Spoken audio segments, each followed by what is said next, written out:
Help fight Islamic terrorism. Visit www.americansagainst.hate.org.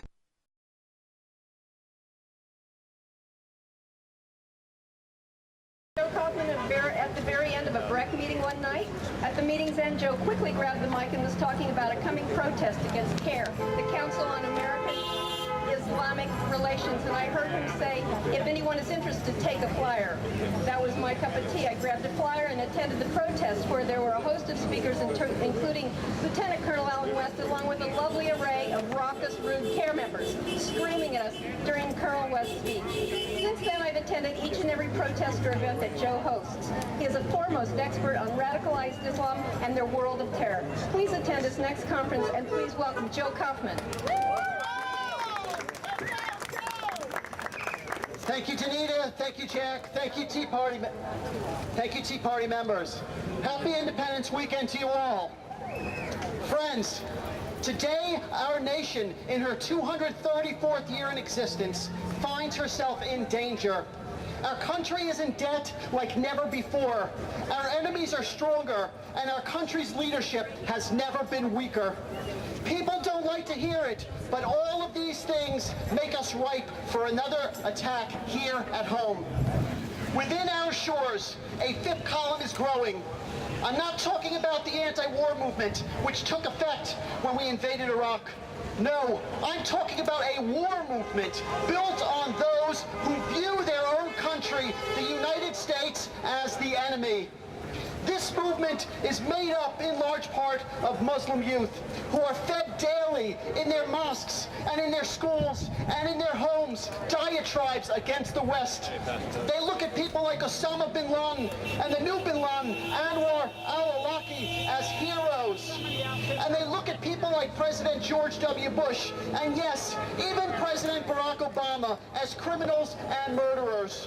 They identify more with those we are fighting overseas than they do with those who fight for them bearing the initials USA. They include youth like Adnan al-Shukri Juma, who disappeared from his Miramar, Florida home just prior to the 9/11 attacks.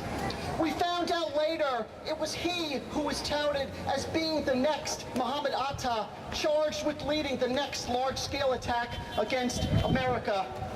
Today, al-Shukri Juma is believed to be Al-Qaeda's chief of external operations and was involved in the recent plot to blow up New York City's subway. His brother, Nabil, also radicalized, still lives here in South Florida. While we try to win the hearts and minds of Muslims, it is these individuals who are completely lost and feel their only salvation is in seeing America fall to her knees. We must not let them succeed.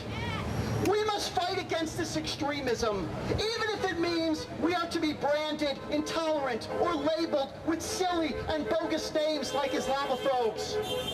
Right here in Broward County, our local government gives terror-related groups like CARE use of our libraries, entrance into our public schools, events at our county convention center, anti-Jewish and anti-Christian advertising on our public transportation, and permits to build towering radical mosques. We must fight this tooth and nail if we are to survive as a county, if we are to survive as a nation and see our 235th birthday next year and all of America's birthdays after that.